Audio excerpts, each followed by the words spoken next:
এই গল্পটি শুরুতে আমাদেরকে ক্যারল নামের একটি মেয়েকে দেখানো হয়, যে কিনা একজন ডাক্তার। আর এই মুহূর্তে সে হাসপাতালের একটি স্টোর রুমের ভিতর বন্ধ অবস্থায় ছিল। সেখানে চারিদিকে বিভিন্ন জিনিস এবং ওষুধপত্র ছড়িয়ে ছিটিয়ে ছিল। আর ক্যারল সেখানে এমন একটি ওষুধ খুঁজছিল যেটা খেলে তার ঘুম আসবে না, কারণ সে যদি ঘুমিয়ে পড়ে তাহলে ভীষণ ক্ষতি হয়ে যাবে। সেই স্টোর রুমের বাইরে থেকে অনেক লোকজন সেই রুমের দরজা ধাক্কা দিতে থাকে, কারণ তারা সেই ঘরের ভিতর ঢুকতে চাইছিল। কিন্তু ক্যারল ভেতর থেকে সেই ঘরের দরজা বন্ধ করে রেখেছিল। এবার এখানে ঠিক কি হচ্ছে এটা জানার জন্য আমাদের কিছুদিন আগেকার সময় চলে যেতে হবে। অর্থাৎ গল্পটিতে অতীতের দিনগুলিকে দেখানো হয়, যেখানে আমরা দেখি যে বেশ পুরনো একটি প্লেন আকাশ থেকে মাটিতে নামার সময় ধ্বংস হয়ে যায়। যে প্লেনটির বেশ কিছু টুকরো শহরের আলাদা আলাদা জায়গায় গিয়ে পড়ে। এবার যেখানে যেখানে ওই প্লেনটির বড় অংশগুলি পড়েছিল সেখানে সেখানে তদন্ত করবার জন্য অনেক সায়েন্টিস্টরা প্রোটেকশন স্যুট পরে চলে আসে, আর সেখানকার পুরো এলাকায় নাকাবন্দি জারি করে দেওয়া হয়। অর্থাৎ কোনো সাধারণ লোকজনের সেই জায়গায় যাওয়া আসা করবার অনুমতি ছিল না। এবার সায়েন্টিস্টরা যখন ওই প্লেনের একটি ভাঙা অংশ চেক করে, তখন সেই অংশের ওপর তারা একটি ছোট এলিয়েন ক্রিয়েচারকে লক্ষ্য করে, যেটি কিনা সমস্ত ধরনের পরিবেশেই জীবিত থাকতে পারে, অর্থাৎ কম অথবা বেশি যে কোনো তাপমাত্রাতেই। এবার যে ব্যক্তিটি এই সমস্ত বিষয় নিয়ে তদন্ত করছিল, অর্থাৎ সেখানকার ডিরেক্টর, সে ওই জায়গায় চলে আসে। আর সে যখন বাইরে বেরিয়ে আসে তখন একটি ছোট মেয়ে তার কাছে আসে, যে মেয়েটি তাকে ওই প্লেনের একটি ছোট ভাঙা টুকরো হাতে দেয়। এবার সেই টুকরোটিতেও ওই ছোট ছোট এলিয়েন ক্রিয়েচারের উপস্থিতি ছিল। এরপর ওই ডিরেক্টর যেই না প্লেনের ওই ছোট টুকরোটি ধরে, তখন তার হাতে ওই এলিয়েন ক্রিয়েচারগুলি কামড়ে দেয়, যে কারণে তার হাত থেকে রক্ত বেরোতে থাকে। এবার সে যখন তার বাড়ি যায় তখন মাঝরাতে আমরা তার খুবই খারাপ অবস্থা দেখি। তার শরীর খারাপ লাগতে শুরু করে এবং তার মুখ দেখতে খুবই ভয়ঙ্কর লাগছিল। কিন্তু পরের দিন সকালে যখন তার ঘুম ভাঙে তখন সে একদমই ঠিকঠাক ছিল, যেন তার সাথে কিছুই হয়নি। সে তখন তৎক্ষণাৎ তার স্ত্রীকে ডাকে, যাকে কিনা সে ছেড়ে দিয়েছিল। তাকে ফোন করে, অর্থাৎ ক্যারলকে, যাকে আমরা এই সিনেমাটির শুরুতে আগেই দেখেছি। সেই ব্যক্তিটি ক্যারলকে বলে যে আমি আমার ছেলের সাথে দেখা করতে চাই, কিন্তু ক্যারল তাকে বলে যে তুমি ছেলের সাথে দেখা করতে পারবে না, কারণ আমরা এখন দুজন আলাদা হয়ে গেছি। তখন ওই ব্যক্তিটি বলে যে ও আমার ছেলে, আমি অবশ্যই আমার ছেলের সাথে দেখা করতে পারি, এটা আমার অধিকার। কিন্তু ক্যারল তার কথায় কান না দিয়ে ফোন কেটে দেয়। এরপর সে তার এক বন্ধু বেনের সাথে দেখা করতে চায়, যেও কিনা একজন ডাক্তার। ক্যারল তখন বেনকে বলে যে আমার স্বামী আমার ছেলের সঙ্গে দেখা করতে চায়, কিন্তু আমি চাই না যে সে আমার ছেলের সঙ্গে দেখা করুক। তখন বেন ক্যারলকে বুঝিয়ে বলে যে সে তোমার ছেলের বাবা, তার অধিকার আছে, তুমি তাকে আটকাতে পারো না। এই কারণে এর পরের দিনই ক্যারল তার ছেলেকে তার স্বামীর বাড়িতে রেখে আসতে যায়। কিন্তু এখানে তাদের ছেলে তার বাবাকে দেখে খুবই অবাক হয়ে যায়, কারণ এখন তার বাবা কোনো রকম অভিব্যক্তি ছাড়াই তার সাথে কথা বলছিল। অর্থাৎ তার বাবার মুখ দেখে এমন মনে হচ্ছিল না যে সে কোনো মানুষ যেমনভাবে কথা বলে, হাসে, দুঃখ পায়, চিন্তিত হয়, তেমন কোনো কিছুই তার মুখে দেখা যাচ্ছিল না। তাকে দেখে একদম এরকমই মনে হচ্ছিল যেন সে একটি রোবট। এরপর আমরা ক্যারলকে দেখি, যে কিনা তার বাড়িতে একদম একা ছিল। তখনই দরজায় কেউ একজন বেল বাজায়। ক্যারল তার ঘরের দরজা অল্প কিছুটা খোলে, যেখানে আমরা দেখি যে তার দরজায় তখনও একটা চেন লাগানো ছিল এবং দরজার বাইরে একজন ব্যক্তি দাঁড়িয়েছিল, যে কিনা ক্যারলকে বলে যে আমি একজন গভর্নমেন্ট অফিসার, আর আমি আপনার সঙ্গে কিছু কথা বলতে চাই। এবার ক্যারলের কাছে এটা কিছুটা অদ্ভুত লাগে। এই কারণে সে ওই ব্যক্তিটিকে বলে যে আপনি একটু অপেক্ষা করুন, আমি 2 মিনিটের মধ্যে আসছি। আর ক্যারল যখন তার ঘরের ভেতর যাচ্ছিল তখন এই ব্যক্তিটি দরজার চেন খুলে ঘরের ভেতর প্রবেশ করবার চেষ্টা করে। এবার ওই ব্যক্তিটিকে এমন কাজ করতে ক্যারল দেখে ফেলে, আর সে দ্রুত ফিরে এসে তার ঘরের দরজা ভেতর থেকে বন্ধ করে দেয়। এরপর ওই দরজার কাচের ওপার থেকে ওই ব্যক্তিটি ঘরের ভেতরে থাকা ক্যারলের দিকে তাকিয়ে দেখতে থাকে।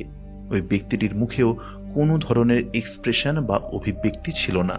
আর ক্যারল আজই ওই ব্যক্তিটির মতো আরও কয়েকজন মানুষকে রাস্তাঘাটে দেখেছিল, যাদের মুখেও কোনো রকমের এক্সপ্রেশন ছিল না। ক্যারল কোনো কিছুই বুঝতে পারছিল না যে সেখানে আসলে ঠিক কি হচ্ছে, কিন্তু তার চিন্তা আরও বেড়ে যায় যখন পরের দিন সকালে সে তার অফিসে যাচ্ছিল। কারণ রাস্তাঘাটে সে এই ধরনেরই অনেক মানুষজনদের দেখে, যারা কিনা নিজেদের মধ্যে কোনো কথা বলছিল না।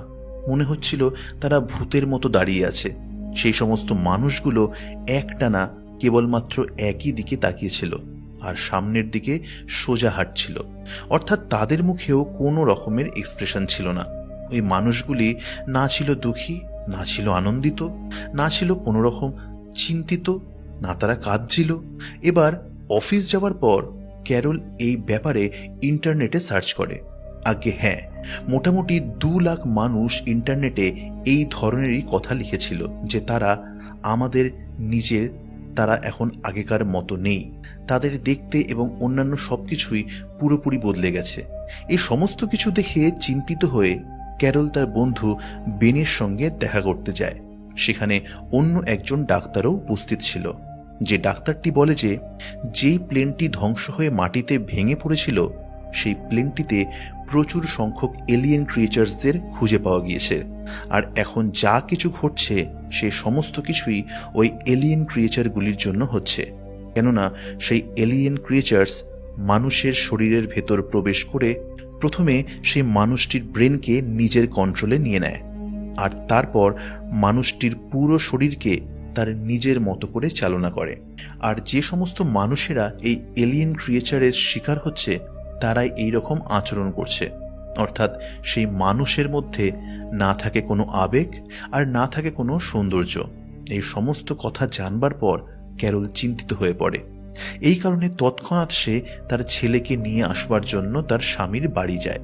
সেখানে পৌঁছে ক্যারল দেখে যে তার স্বামীর বাড়িতে আরও কয়েকজন ব্যক্তি উপস্থিত আছে। তার স্বামী ক্যারলকে বলে যে আমাদের ছেলে তার বন্ধুর বাড়ি গেছে তার সাথে খেলতে। এই কারণে ক্যারল তার ছেলের ঘরে গিয়ে তার ছেলের ব্যাগ গোছাতে থাকে। কিন্তু ক্যারল যখন নিচে আসে তখন সে দেখে যে ঘরের দরজা ভেতর থেকে বন্ধ করা, আর তার স্বামীর বাড়িতে যে সমস্ত লোকজন ছিল তারা সবাই ক্যারলকে চারিদিক থেকে ঘিরে ধরে। এই দেখে ক্যারল তখন তার স্বামীকে জিজ্ঞাসা করে যে এগুলো কি হচ্ছে, যার উত্তরে ক্যারলের স্বামী ক্যারলকে বলে যে তুমি যখন ঘুমিয়ে পড়বে তখন জাগার পর তুমি কোনো কিছুই বুঝতে পারবে না। তুমি শুধুমাত্র একটা কাজ করো, তুমি আমাদের সাথে হাত মেলাও, বাকিটা তুমি এখন যেমন আছো তেমনই থাকবে।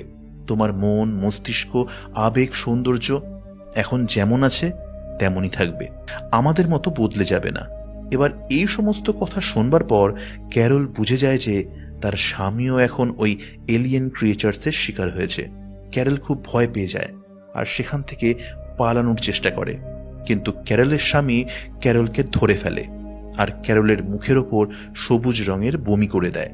তা সত্ত্বেও ক্যারল তার নিজের মুখ পরিষ্কার করে কোনো প্রকারে সেখান থেকে বেরিয়ে যায়, আর সে তার গাড়ি নিয়ে সেখান থেকে পালিয়ে যায়। কিন্তু কিছুটা এগোতেই সে লক্ষ্য করে যে সামনে একটি ট্রাক দাঁড়িয়ে আছে, যার সামনে কিছু মানুষ দাঁড়িয়ে আছে, আর তারাও কোনো সাধারণ মানুষ ছিল না, তারাও ওই এলিয়েন ক্রিয়েচার্সের শিকার হয়ে গেছিল। এটা দেখে ক্যারল ভয় পেয়ে যায় এবং সে তার গাড়িটিকে পেছনের দিকে নিয়ে যেতে থাকে। কিন্তু পেছনেও আরও একটি গাড়ি ছিল, যে গাড়িটির সামনের দিকে ক্যারলের গাড়ির পেছন দিকটা ধাক্কা লাগে। আর এবার তো ক্যারল তার গাড়ির সাহায্যে ওই জায়গা থেকে পালাতে পারবে না। এই কারণে সে দ্রুত তার গাড়ি থেকে নেমে সেখান থেকে দৌড়ে পালাতে থাকে, যেখানে ওই লোকগুলিও ক্যারলের পেছন পেছন দৌড়াতে থাকে।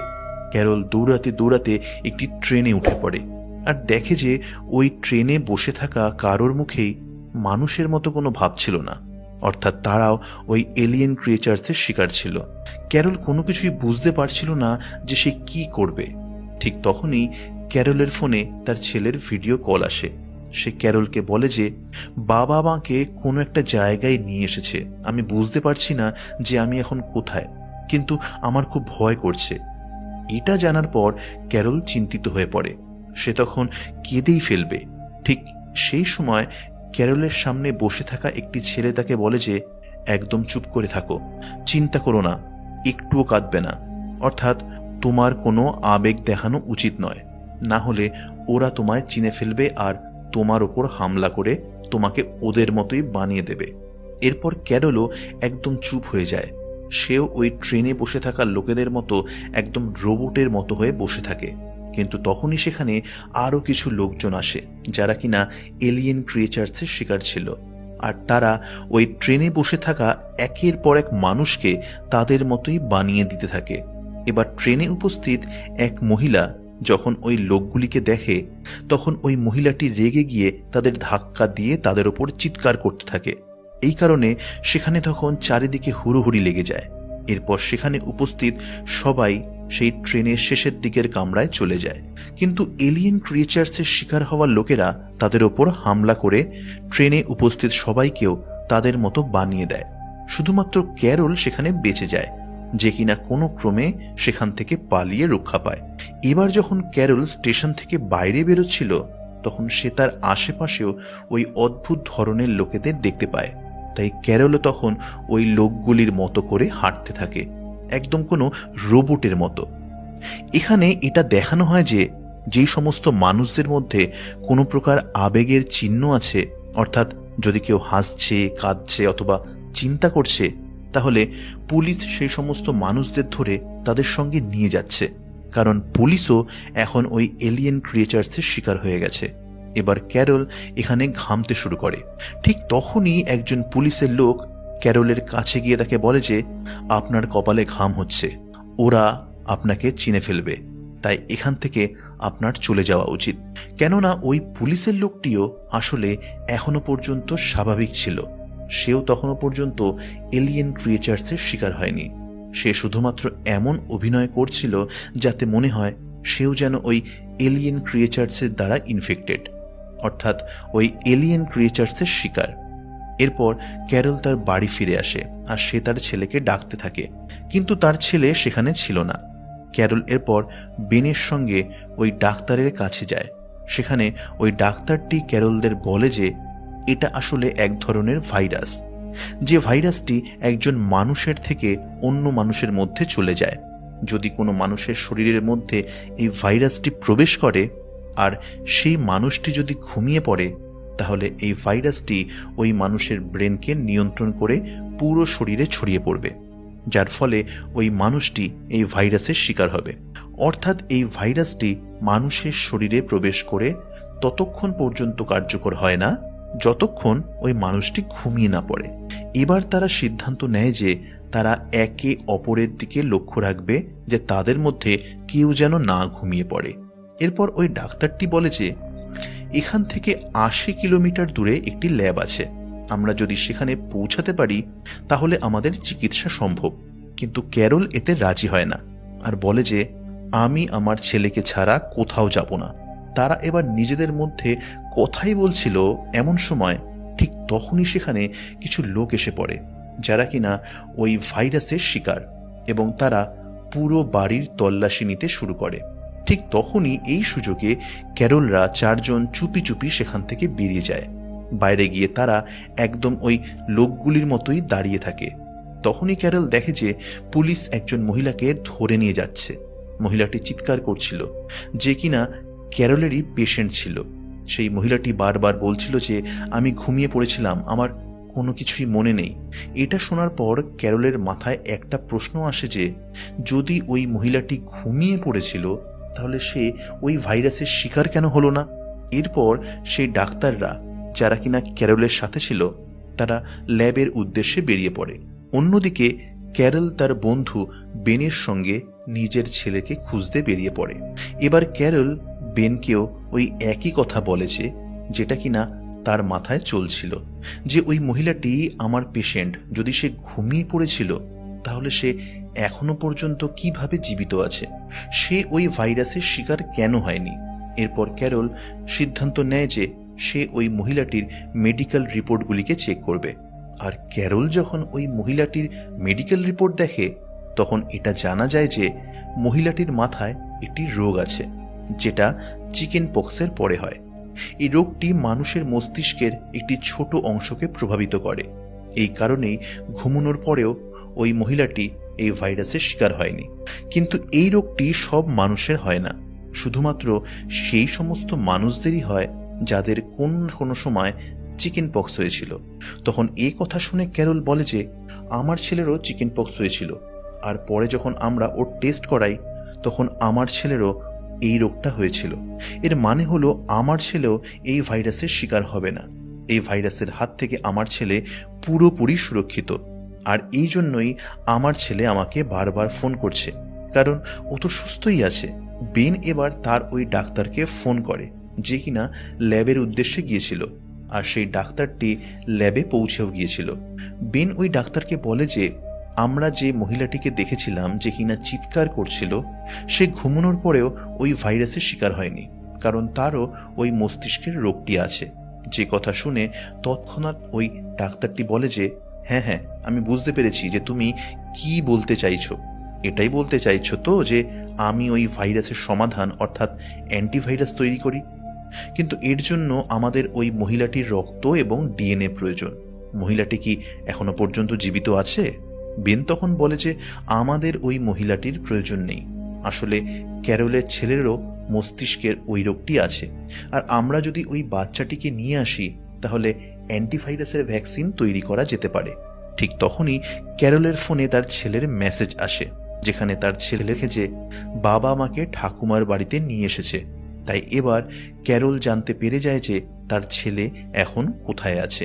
এই ব্যাপারে ক্যারল বেনকেও জানায়, কিন্তু বাইরে ইনফেক্টেড লোকেরা ছিল, এই কারণে সেখান থেকে বেরোনোটা সহজ ছিল না। তখন এখানে ক্যারলের একটা কথা মনে পড়ে যায়। সে বেনকে বলে যে আমিও এই ভাইরাসের শিকার, কারণ আমার স্বামী আমার মুখের ওপর বমি করে দিয়েছিল। আর আমার ভয় হচ্ছে যে আমি না ঘুমিয়ে পড়ি, কারণ যদি আমি ঘুমিয়ে পড়ি তাহলে ভাইরাস আমার ব্রেনকে নিয়ন্ত্রণ করতে শুরু করে দেবে। এরপর বেন পুলিশের পোশাক পরে গাড়ি করে ক্যারলকে একটি জায়গায় নামিয়ে দেয়।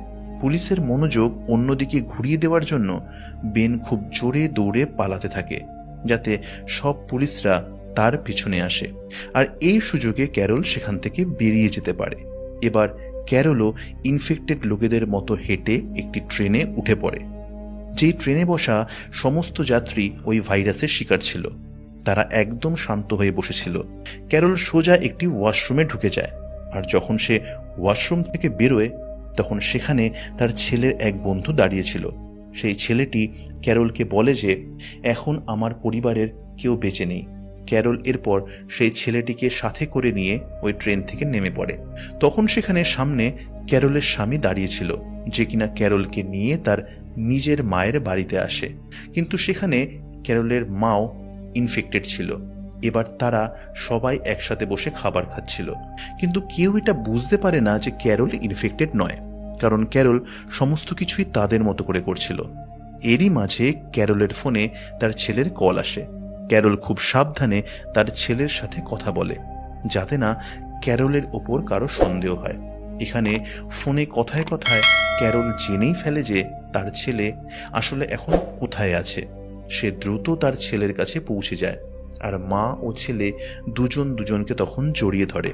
এরপর ক্যারল তার ছেলেকে নিয়ে সেখান থেকে পালাতে থাকে, কিন্তু তার স্বামী ও তার স্বামীর লোকজনরা তাদের পালাতে দেখে ফেলে। এই কারণে ক্যারলের স্বামী ও স্বামীর লোকজনরা ক্যারলদের পিছু নিতে শুরু করে। ক্যারল এবং তার ছেলে দৌড়ে এসে একটি বেসমেন্টে লুকিয়ে পড়ে, যেখানে তাদের পিছনে পিছনে ক্যারলের স্বামীও এসে পড়েছিল, যে কিনা ক্যারলদের দেখে ফেলে।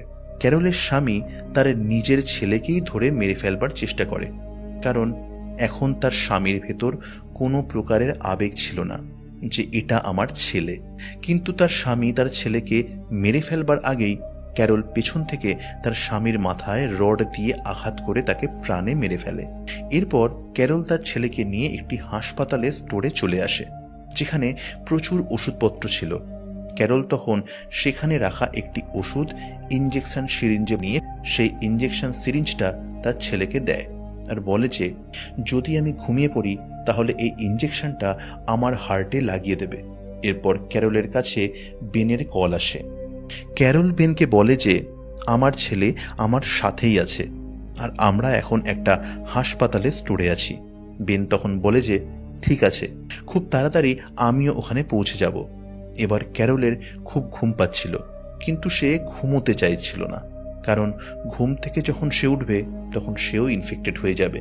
কিন্তু যেহেতু ক্যারলের ছেলে ক্লান্ত হয়ে পড়েছিল, তাই তার ছেলে ঘুমিয়ে পড়ে। ক্যারলের পর সেখানে ঘুম না আসার ওষুধ খুঁজতে শুরু করে। আর এটা হলো সেই দৃশ্য যে দৃশ্যটি দেখিয়ে এই সিনেমাটি শুরু হয়েছিল। এদিকে বাইরে থেকে ইনফেক্টেড লোকেরা সেই স্টোরের দরজা ধাক্কা দিতে থাকে ভেতরে ঢুকবার জন্য, কিন্তু ক্যারল সেই দরজা খোলে না। ক্যারল যেহেতু বেশ অনেক ঘন্টা যাবৎ ঘুমায়নি, তাই এবার তার ঘুম চলে আসে। কিন্তু ক্যারলের ছেলে যখন এটা দেখে যে তার মা ঘুমিয়ে পড়েছে, তখন সে ওই ইঞ্জেকশনটি তার মায়ের হার্টে লাগিয়ে দেয়, যে কারণে ক্যারল তৎক্ষণাৎ জেগে ওঠে।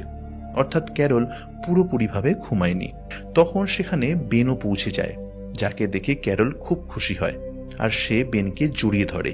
কিন্তু খুব দ্রুত ক্যারল উপলব্ধি করে পারে যে বেনও এখন ওই ভাইরাসের শিকার হয়েছে। ক্যারল তখন তৎক্ষণাৎ বেনের দিকে লক্ষ্য করে বন্দুক তাক করে। বেন তখন ক্যারলকে বলে যে একজন তুমি আমায় বলেছিলে যে পুরো পৃথিবীতে শান্তি থাকা উচিত, কোনো যুদ্ধ লড়াই থাকা উচিত নয়। নাও এবার দেখো, এই ভাইরাসের জন্য সেরকম হয়েও গেছে। চারিদিকে শুধু শান্তি বিরাজ করছে। ভাইরাসের শিকার হওয়া মানুষেরা একে অপরের সাথে লড়াই করে না, কারণ তাদের মধ্যে কোনো আবেগ বা কোনো অনুভূতিই নেই। তাই তো চারিদিকে শান্তির পরিবেশ তৈরি হয়েছে। এবার পৃথিবী থেকে সমস্ত ধরনের খারাপ জিনিসের বিনাশ হবে। এই কথা বলার পর বেন ওই ঘরের দরজা খুলে দেয়, যাতে বাইরে থাকা সমস্ত ইনফেক্টেড লোকেরা ভেতরে আসতে পারে।